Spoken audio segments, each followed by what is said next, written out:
a revolution in the practice of democracy. What it amounts to is a technique of control. And he said this was useful and necessary because the common interests, the general concerns of all people, elude the public. The public just isn't up to dealing with them, and they have to be the domain of what he called a specialized class. Notice that that's the opposite of the standard view about democracy.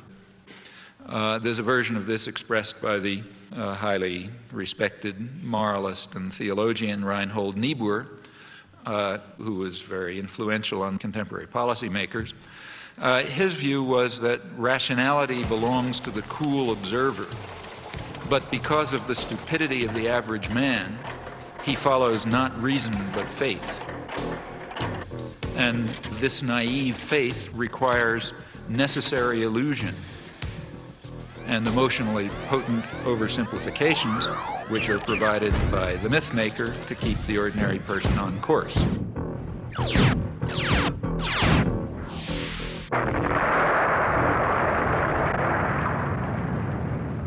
It's not the case, as the naive might think, that indoctrination is inconsistent with democracy. Rather, as this whole line of thinkers observes, it's the essence of democracy.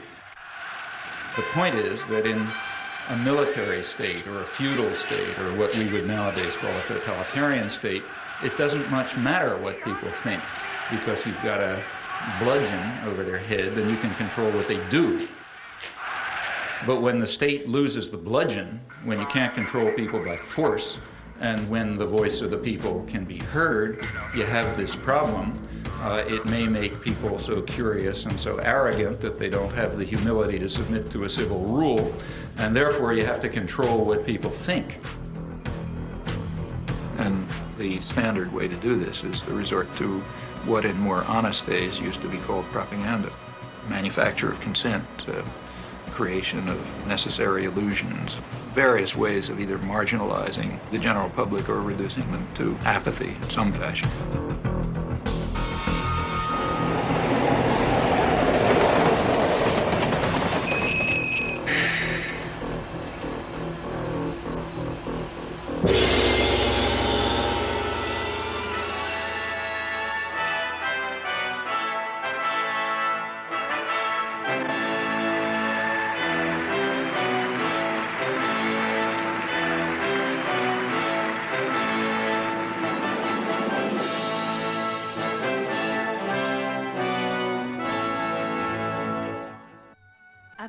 Noam Chomsky 教授は1928年 The oldest of two boys, Abraham Noam Chomsky, was born in Philadelphia, Pennsylvania in 1928. As a Jewish child, the anti-Semitism of the time affected him. Both parents taught Hebrew, and he became fascinated by literature, reading translations of French and Russian classics. He also took an interest in a grammar book written by his father on Hebrew of the Middle Ages. He recalls a childhood absorbed in reading, curled up in a sofa, often borrowing up to 12 books at once from the library. He is married to Carol, and they have 3 children. I don't like to impose on my wife and children a form of life that they certainly haven't selected for themselves, namely one of public exposure or exposure to the public media.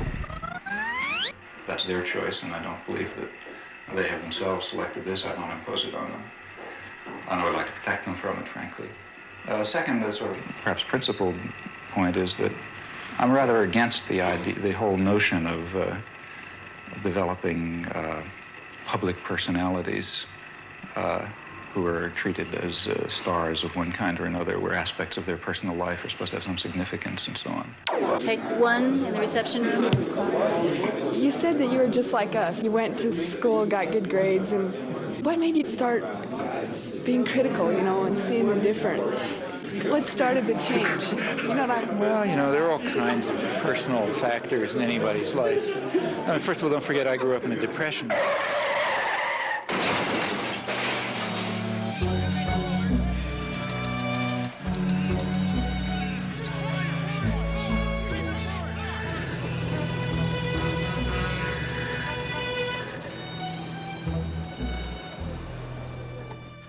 My parents actually happened to have jobs, which was kind of unusual. They were Hebrew school teachers, so sort of lower middle class. For them, everything revolved around being Jewish, Hebrew and Palestine in those days, and so on. And I grew up in that milieu. So, I learned Hebrew and went to Hebrew school, became a Hebrew school teacher, went to Hebrew college, led youth groups, summer camps, Hebrew camps, the whole business. The branch of the Zionist movement that I was part of was all involved in socialist binationalism and Arab-Jewish cooperation and all sorts of nice stuff.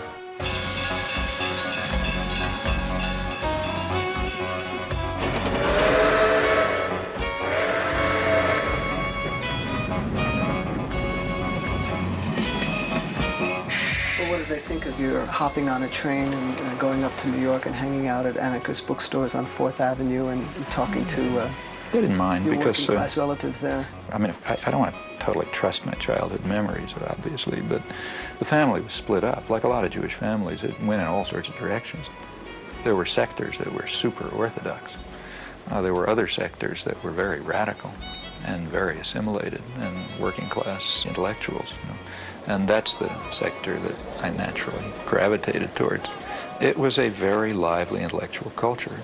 For one thing, it was a working class culture, had working class values of solidarity, socialist values, and so on. There was a sense somehow things were going to get better. An institutional structure was around, the method of fighting, of organizing, of doing things, which had some hope. And I also had the advantage of having gone to a experimental progressive school, to a Deweyite school, which was quite good, run by a university there. And, there was no such thing as competition. There was no such thing as being a good student. Literally, the concept of being a good student didn't even arise until I got to high school. I went to the academic high school and suddenly discovered I'm a good student, and I hated high school because I had to do all the things you have to do to get into college. But until then, I was kind of a free, pretty open system. And I don't know, there are lots of other things. Well, maybe I was just cantankerous. As a historian, I have read with interest and amazement your long review article of Gabriel Jackson's Spanish Civil War, and that's a very respectable piece of history, and I can appreciate how much work goes into that. When I did that work? When did you do that? I did that work in the early 1940s when I was about 12 years old.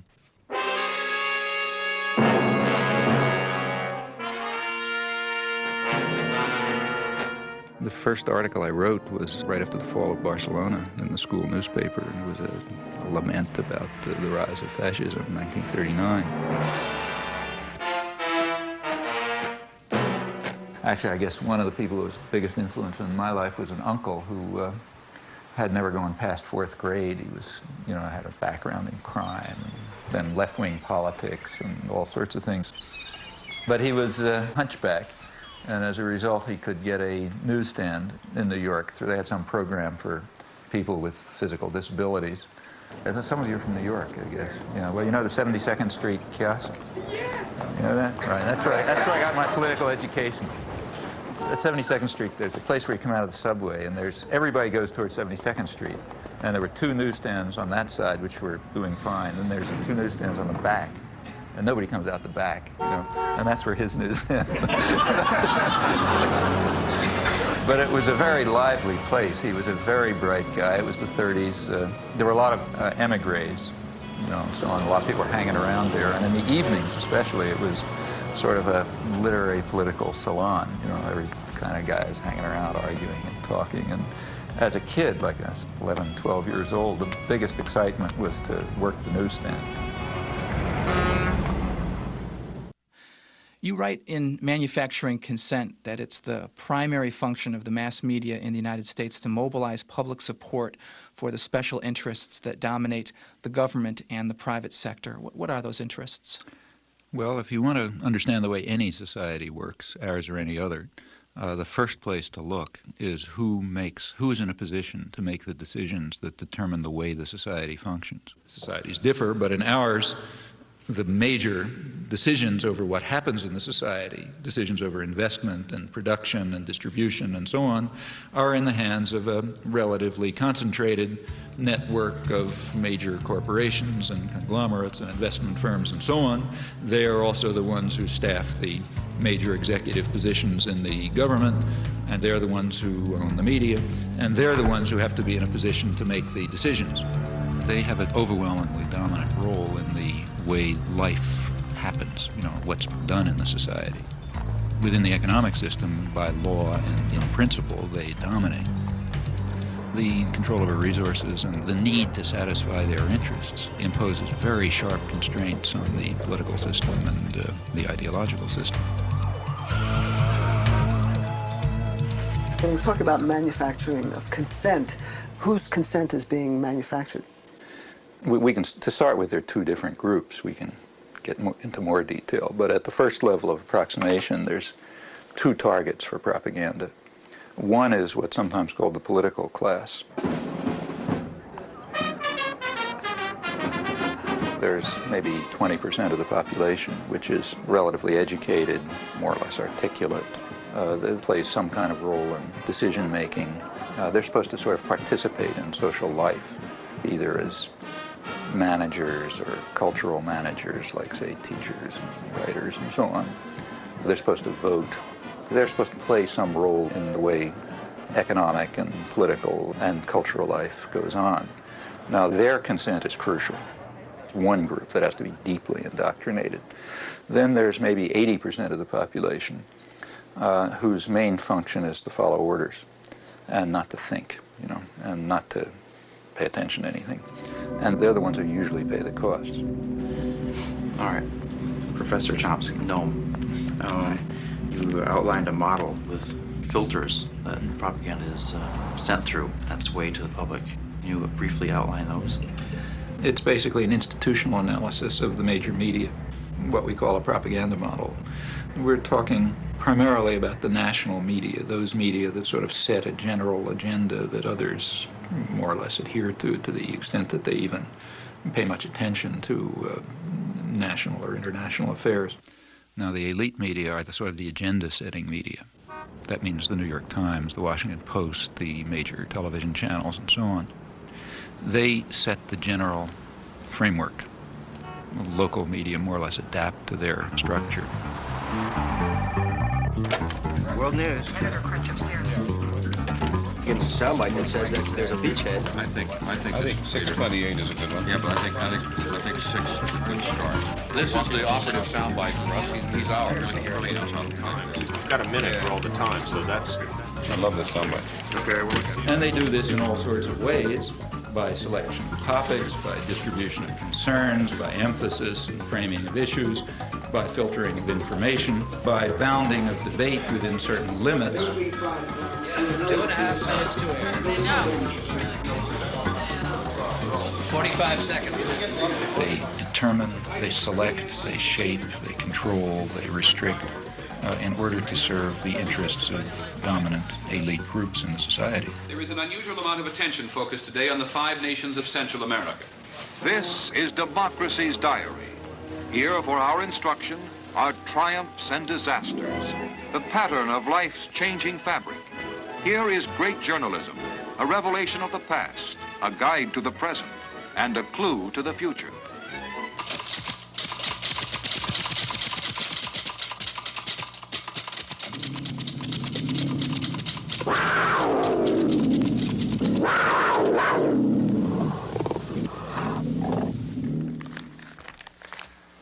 The New York Times is certainly the most important newspaper in the United States, and one could argue the most important newspaper in the world. The New York Times plays an enormous role in shaping the perception of the current world on the part of the politically active, educated classes. Also, the New York Times has a special role, and I believe its editors probably feel that they bear a heavy burden in the sense that the New York Times creates history. What happened years ago may have a bearing on what happens tomorrow. Millions of clippings are preserved in the Times library, all indexed for instant use, a priceless archive of events and the men who make them. That is, history is what appears in the New York Times archives, the place where people will go to find out what happened is the New York Times. Therefore, it's extremely important, if history is going to be shaped in an appropriate way, that certain things appear, certain things not appear, certain questions be asked, other questions be ignored, and that issues be framed in a particular fashion. Now, in whose interests is the history being so shaped? Well, I think that's not very difficult to answer. The process by which people make up their minds on this is a much more mysterious process than you would ever guess from reading Manufacturing Consent. There is a saying about legislation that legislation is like making sausage, that the less you know about how it's done, the better for your appetite. The same is true of this business. If you're in a conference in which decisions are being made on what to put on page one or whatnot, you would get, I think, the impression that important decisions were being made in a flippant and frivolous way. But in fact, given the pressures of time to trying to get things out, you resort to a kind of a shorthand.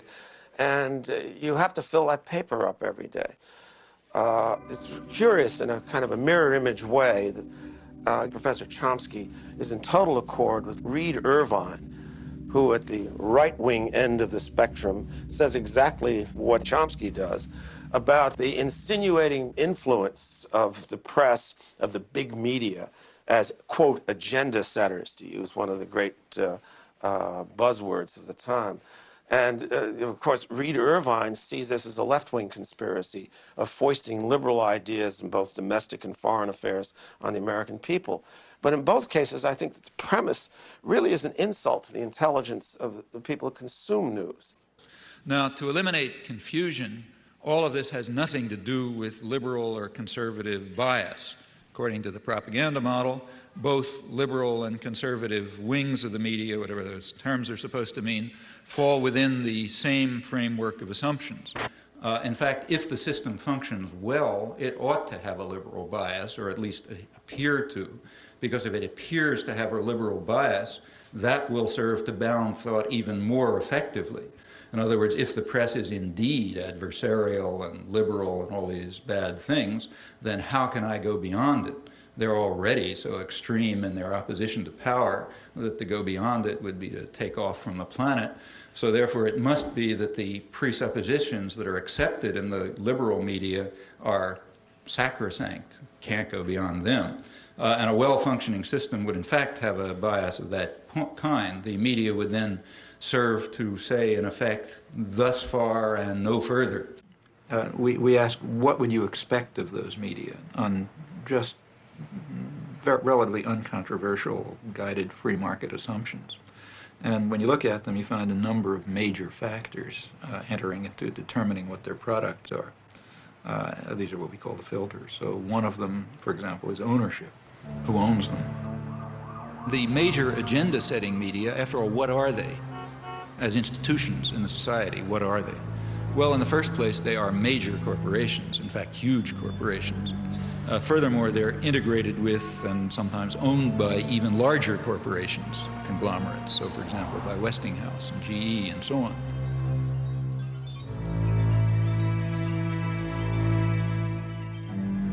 What I wanted to know was how specifically the elites control the media. What I mean is, I guess... It's like asking, how do the elites control General Motors? Well, why isn't that a question?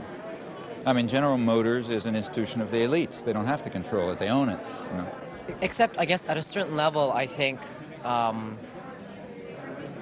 like, I guess I work with student press, so I know, like, reporters and stuff. The elites don't control the student press, but I'll tell you something. You try in the student press to do anything that breaks out of conventions, and you're going to have the whole business community around here down on your neck, and the university's going to get threatened, and, you know, I mean, maybe nobody will pay any attention to you, that's possible.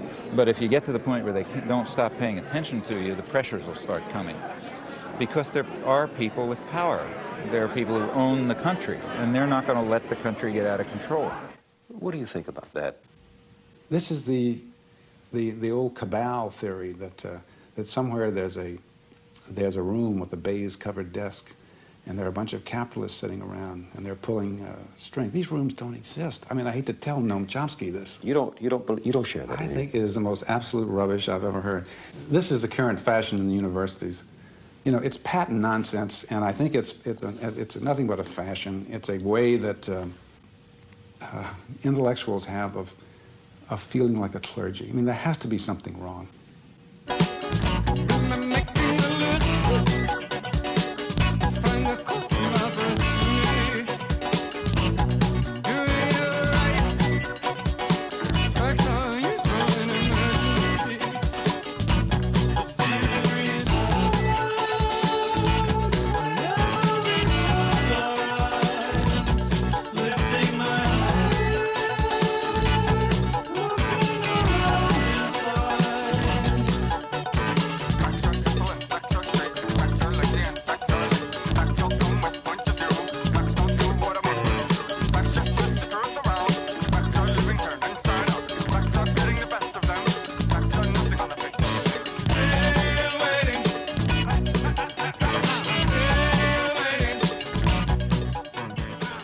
So what we have in the first place is major corporations which are parts of even bigger conglomerates.